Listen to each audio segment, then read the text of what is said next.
Today's episode of HIPcast is brought to you by FairCode.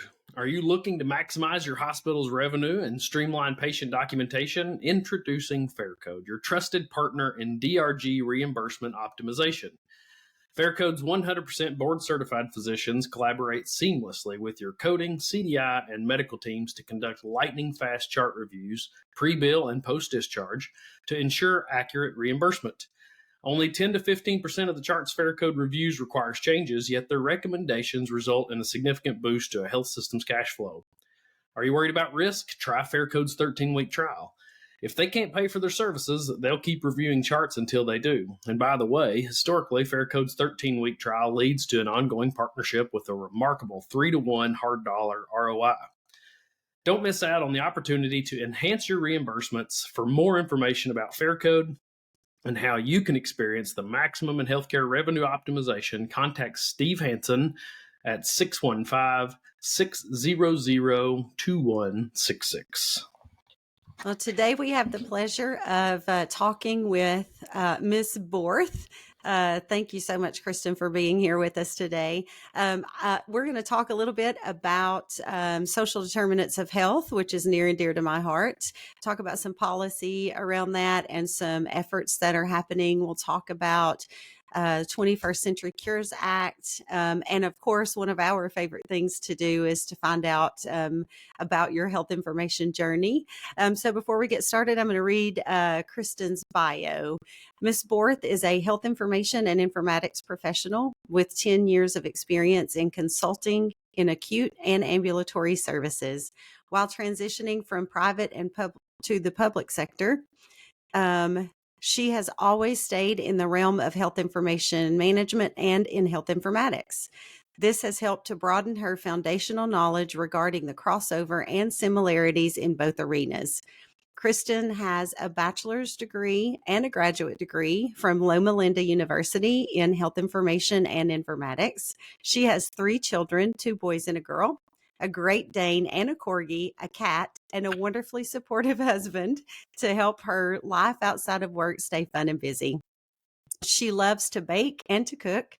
Cycling and running are her stress relievers, and she has recently moved back to her home state of Arkansas. Well, Kristen, welcome to the show and welcome back to the South. Thank you for having me. I know it's so exciting to be back to the South again. Some good, homegrown values there. Yeah. Yes. And you get to hear people like us. Yeah, you get that accent. You get the accent. I laugh. You said cycling and running are your stress relievers. Both of those bring on stress. When I hear that, it's like, oh gosh, I don't do that. Well, cycling used to bring on a lot of stress for me. My husband was a cyclist when I met him, and I swore I'd never get on a bike because those things are terrible. But he convinced me. He converted me. More power to you. Yeah. After the invention of cars, that's when I stopped, because cars just revolutionized everything for me. Yeah, right? Yeah. I guess you remember when the Model T came off the production line, don't you, Seth? Yeah, exactly. I was there cheering it on. Get rid of those horses.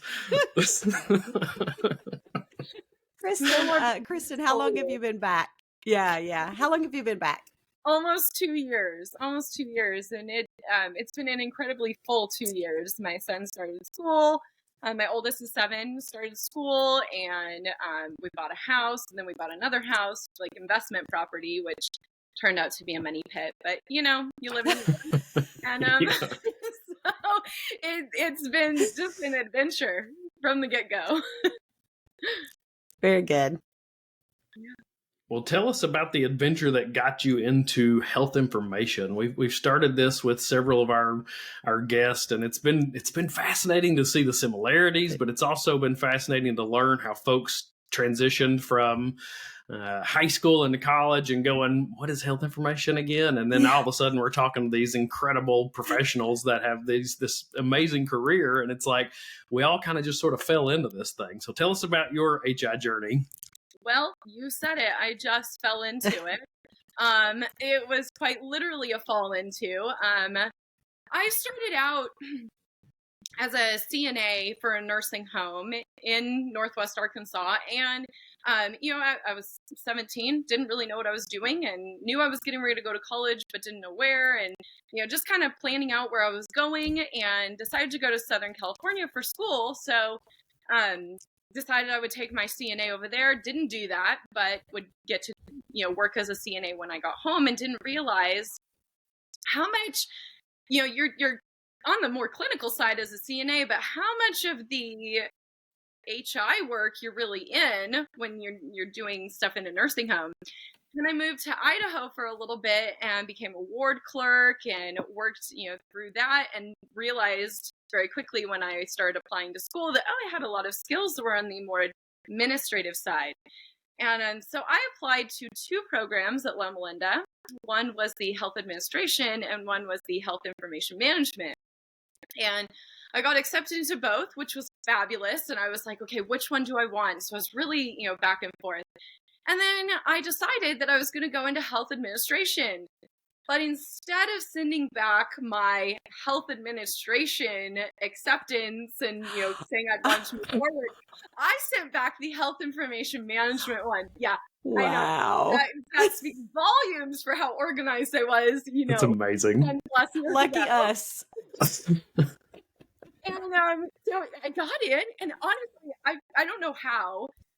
Maybe it was like an act of God, but I don't know how, but I got into the program, and my first quarter in the program, I was like, okay, I went to my advisor. I was like, okay, I know that medical records are super important, but I didn't think that like the whole thing would be about medical records. My incredibly, supportive and wonderful advisor was like,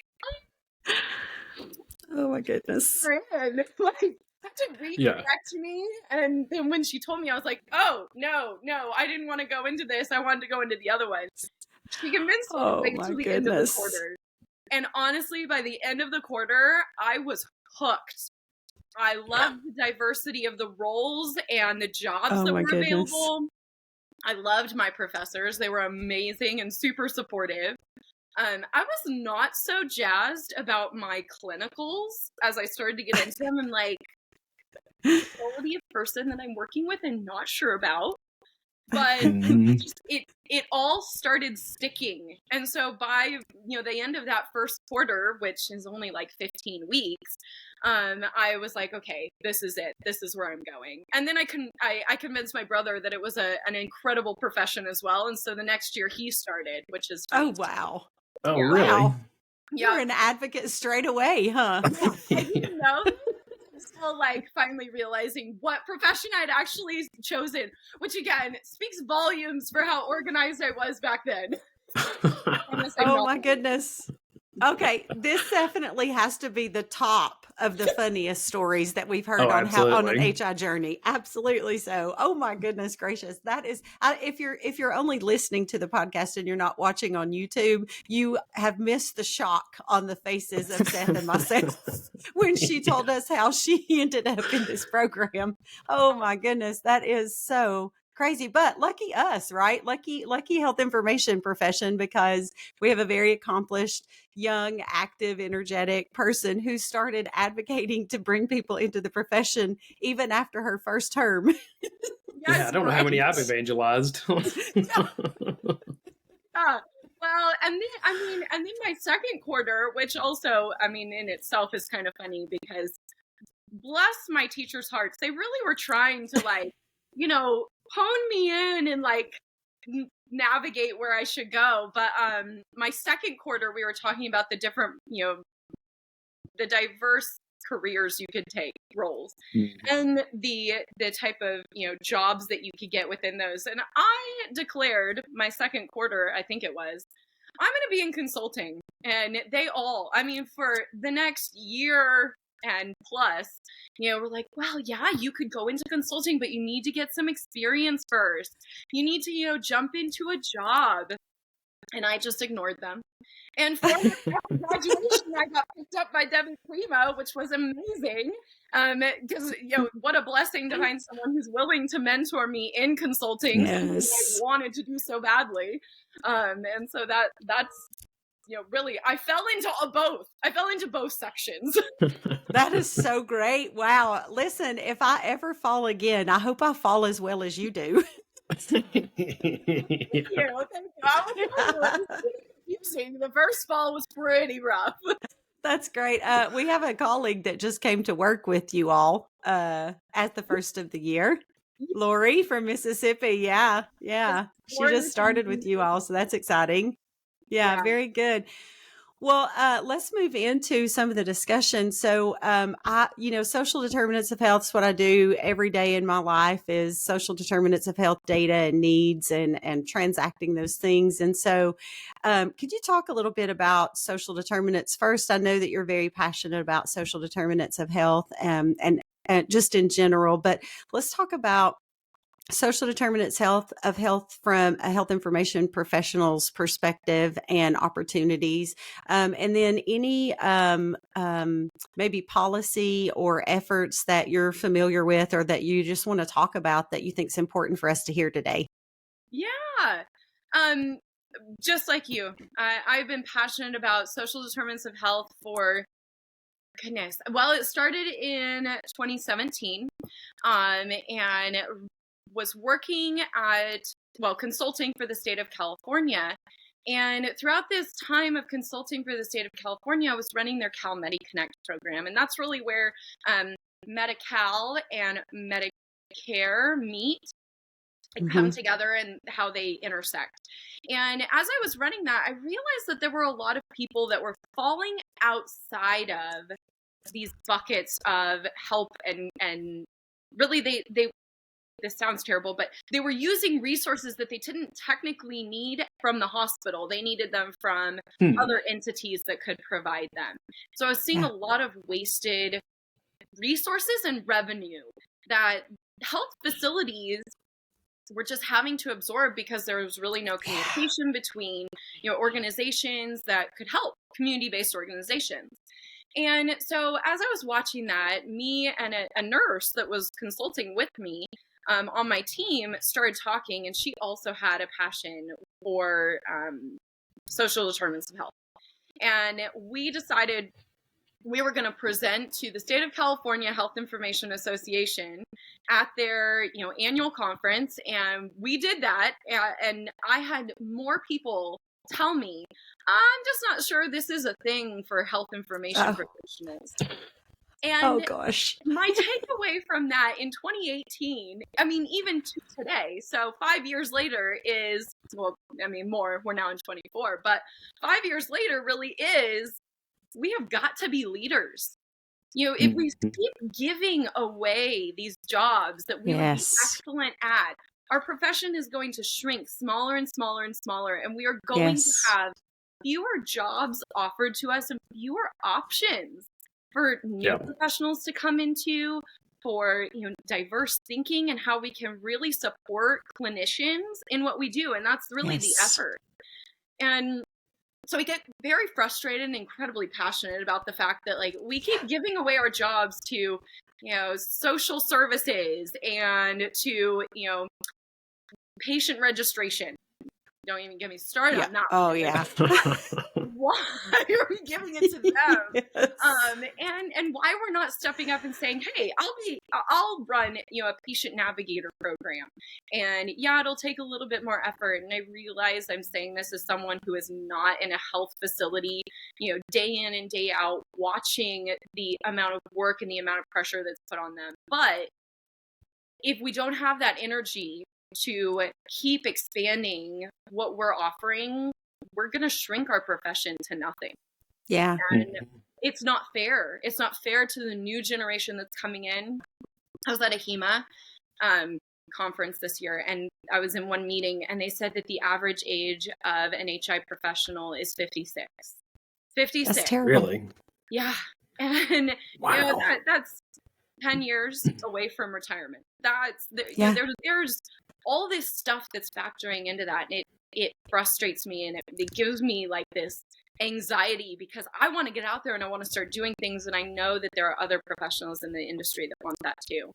So that's my soapbox. But all of that Still advocate, but still advocating. Thank you for continuing to advocate. I love this conversation. So thank Yeah, you. absolutely. I Well, wonder what the welcome. distribution would be between first career, like this is, I chose to, or I accidentally sent the wrong acceptance letter in age folks versus like second career folks that have come into the HI profession. It'd be interesting to see the differences there, just It's so we can really change high. our recruiting efforts. Yeah. It's really high. And I mean, that kind of plays into the whole, there's no elevator speech for HI professionals. Like, what do you do as a doctor? Oh, I'm an orthopedic surgeon. There's like elevator speeches, whereas HI, we are so expansive and there are so many opportunities for us. And so social determinants of health should be one of those. We should fall into. Absolutely. So, you talked about some about like regulations and things like that. And there's a couple that have come down the pipeline, especially last year. So 23 was actually a really big year for us in social determinants of health.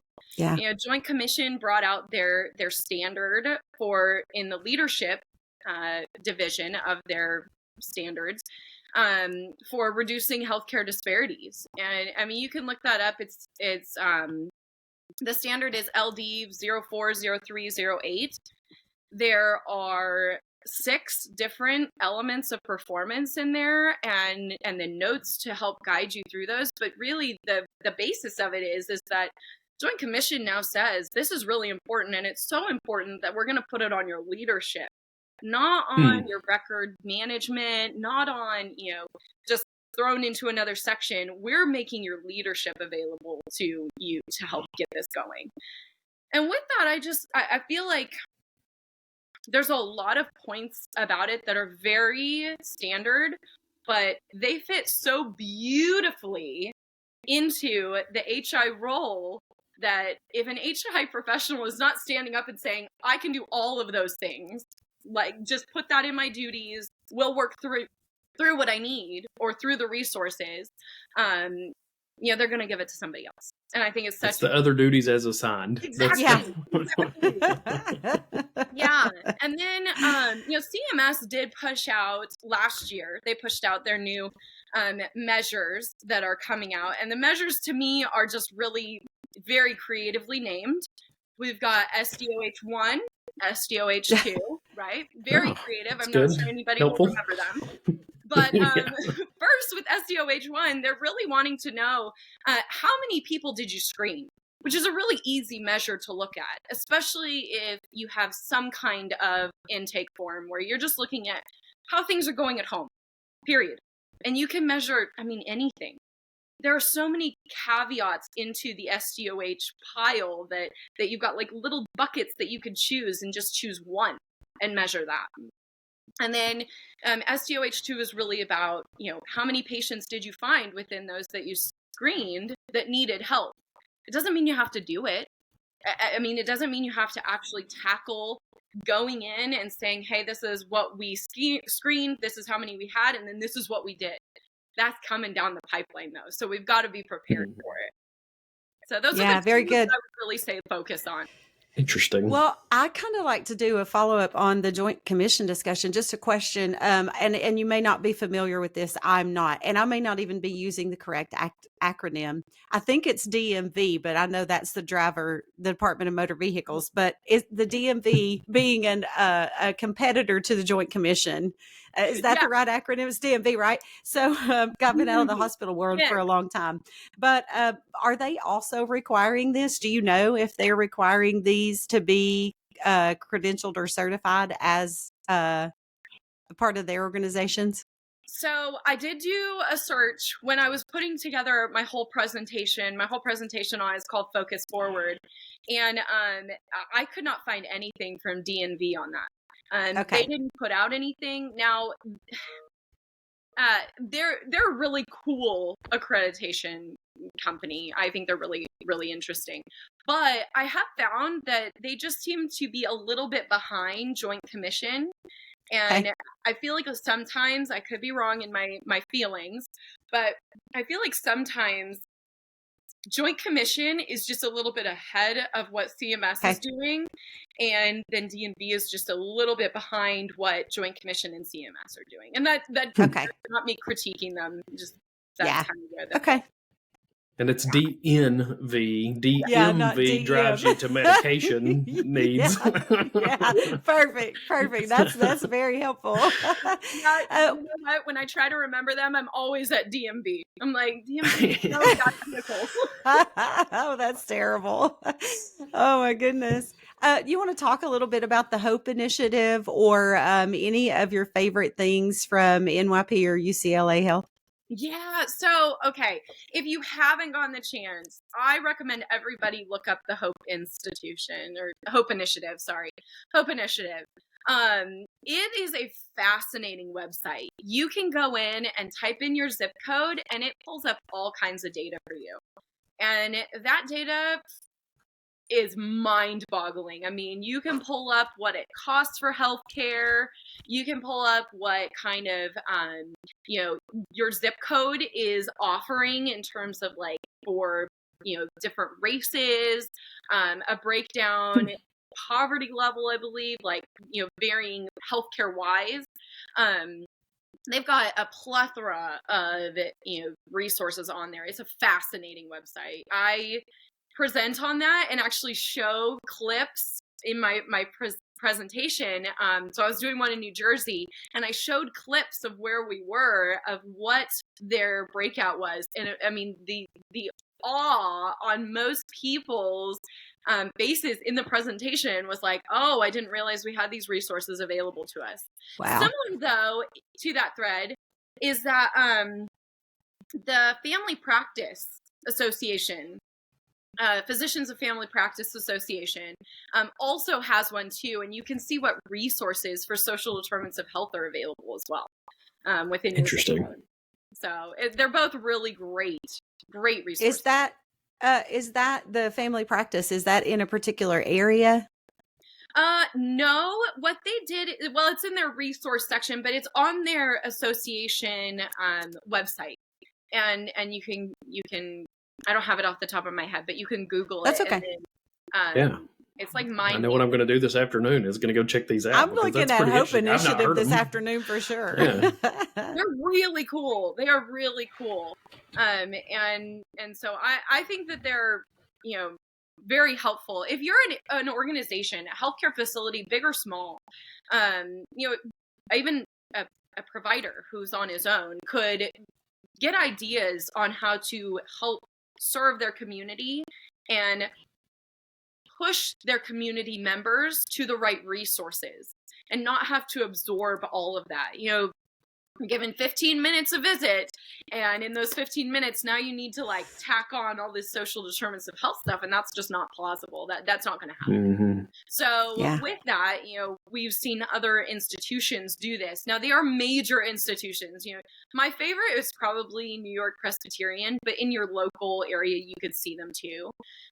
New York Presbyterian they have a whole section of their administrative group focused on social determinants of health. They call the patients. They've got funding from their, I don't know if it's their partners or, their charity or whatnot, but they've got funding for local companies that want to serve social determinants of health needs for specific things.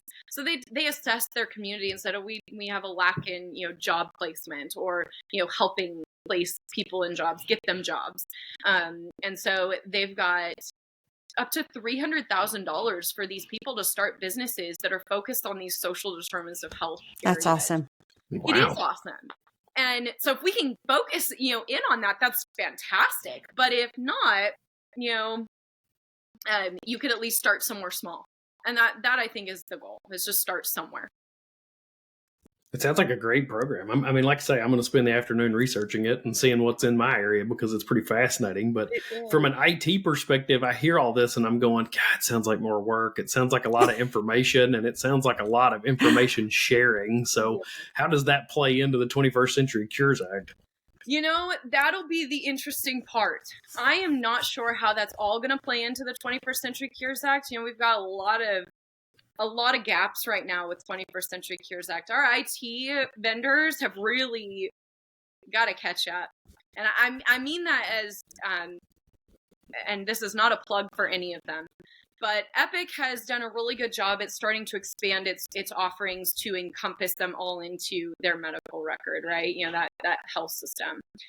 But, you know, we've got other areas that's like, they've got paper assessments floating out there for social determinants of health, so they're not really pulled in. So that data doesn't get pulled into their file unless the doctor notates it or the nurse. And so there's a lot of information missing. And the biggest gap that I see with, you know, information blocking and information coming in with the 21st Century Cures Act and the collision of all of the data that could be gathered for social determinants of health is that we are just not integrating it. We're not integrating it well enough, nor are we taking responsibility for it. So again, that goes back to the whole leadership portion. So, so it'll be interesting to see what 24 brings with that integration component and how the Sequoia project pulls all of that in together. Because I know they're working on stuff like that too. Yeah, from an IT perspective, I just wonder if they understand all of the intricacies that are involved in putting the information together and how it flows from a continuity of care perspective for a patient and over the lifetime of the patient. That's where the HI professional comes in. That's what we do. We understand that full picture. Is that, you know, if I'm sitting there as a young student or a young professional or a average age 56-year-old professional in the HI industry, you know, is SDOH an area that I should go into? And how do I engage my provider or wherever I live space-wise? How do I engage the folks in that? So that has been my concern. And my question as well. And I would say there's a couple different ways that it could happen. One, as someone who is already in the industry, approaching leadership about it before it becomes a thing. You know, hey, I'd like to start, you know, a little work group on just seeing how many patients we have with diabetes. This is a really easy one because we have a lot of patients with diabetes, right? And how many patients are with diabetes, and then just start asking them questions. Help us understand what their lifestyle looks like and how we can help direct them to maybe they don't get enough fruits and vegetables, so they're eating cheap food. And cheap food spikes their blood sugar. Or my favorite example, and it's shocking to me that a healthcare insurance company, a health plan, actually did this, but while I was working at the state of California helping consult, we had a patient who her blood sugar was out of control. She was in the ER every other month, and we couldn't figure out what was going on. And after a few questions, we realized she had no refrigerator, so she had no means of keeping anything. She had really very limited funds to get any good food. And so the health plan, to try to help her not go to the ER so often, purchased her a fridge and put that in her home. Wow. And I mean, it was a testament to their, you know, looking forward to say, okay, this ER, you know, is out of control. These prices are ridiculous. And it helped her. It truly did. She cut her visits, I think when I was there, like in half. And that was just like for maintaining and controlling her diabetes. So just having those conversations with our patients, not parents, our patients. I mean, our parents too. But gotta have with your parents. My mother, she will tell you, she'll take her little notepad on her type 2 diabetes and check her sugars. Yep. But then when she goes out with her friends from her old lady village that my girls call the little community she lives in, and they go have margaritas, she's like, well, I don't need to write that down. The doctor doesn't need to know about all the margaritas. And I'm like, Mom, that absolutely affects your blood sugar. But just understanding the patient demographic where you are, and then putting that into your data that you're gathering and making sure that that's discoverable will help. And then having that community with your IT vendor, you know, in consulting for Cures Act with several different facilities, that's one of their biggest struggles, is just having their IT vendor understand, you know, we're pushing up against a deadline here. We need you to comply. And that $1 million, per incident effects, came into effect January 1. So here we are. And there were several of our facilities that we were helping that did not have their IT vendor, on board. Now, maybe as a whole they were, but their IT vendor for them specifically was not. So, starting those conversations, because we don't know how far that $1 million, fine could trickle, and you got to protect the facility that you're at. Yeah, well, living in the IT vendor world, that's something that I would recommend to the HI professionals that are out there of don't just call the sales guy. Don't just call the account manager within that IT vendor, because they may not know. Their job is relationship management. Yeah. You need to ask them who in your organization is working on these things, who in development is working on these things, and engage the IT vendor deeper than past the account teams. And it's not a slight against the account teams. They've got a busy job as well, because they're managing massive amounts of relationships and all kinds of different things, but they don't know all the particulars of what's being developed in the back end, what needs to be developed in the back end. So just ask those questions. Hey, who's working on SDOH for, if it's Epic, and they're not a sponsor yet, one day, but go ask those questions and get past the account team. Yeah, and that's been, the biggest thing that we've done when we get on with, a facility or a health system and help them to navigate cures, because it is huge.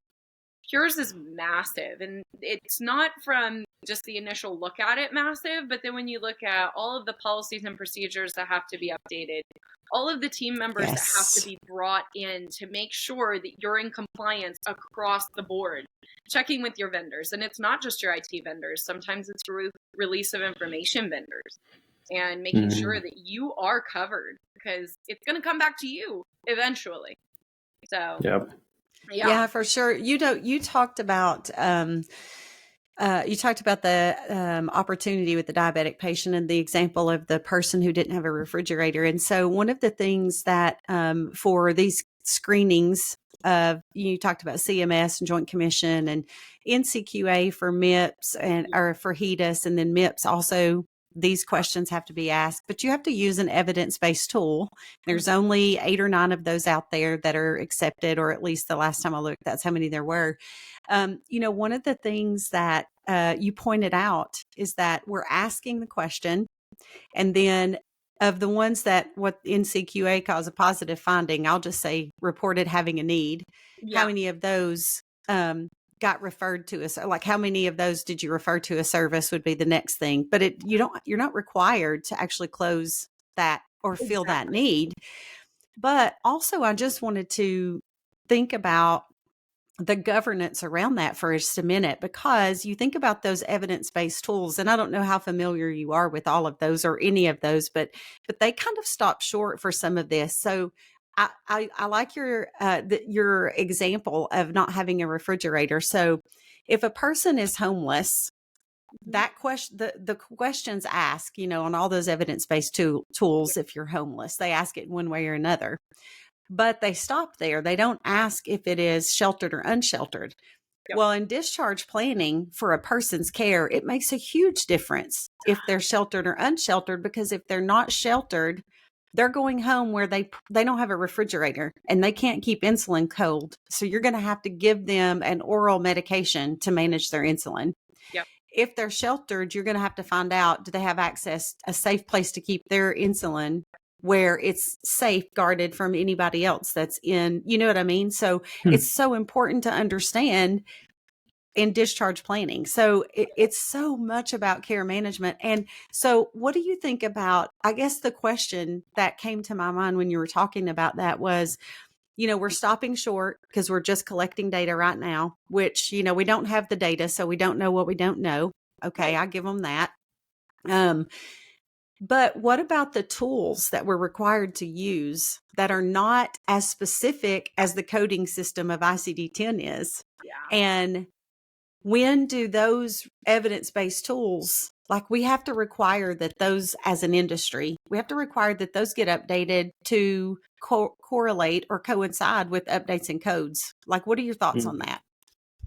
So I sat in on the Data for Better Health that AHIMA did. It's their first annual, meeting, and I heard CMS say that we, as our profession, so HI professionals, nurses, there were doctors, nurses, all of us in the room, right?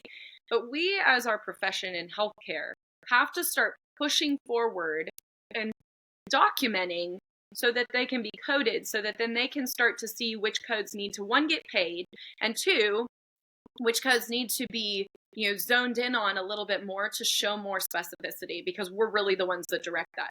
I think there's a catch-22 for most health systems. You want to put codes on there that you're going to get paid for because they need to get paid. I mean, denials are out of control right now. So they need to get paid. But then if you don't put that on, those Z codes, for example, on there to show that you did do that work to try to close that gap or try to identify that, they're not going to recognize it and they're not going to start paying for it. So there's a bit of a problem there in my mind.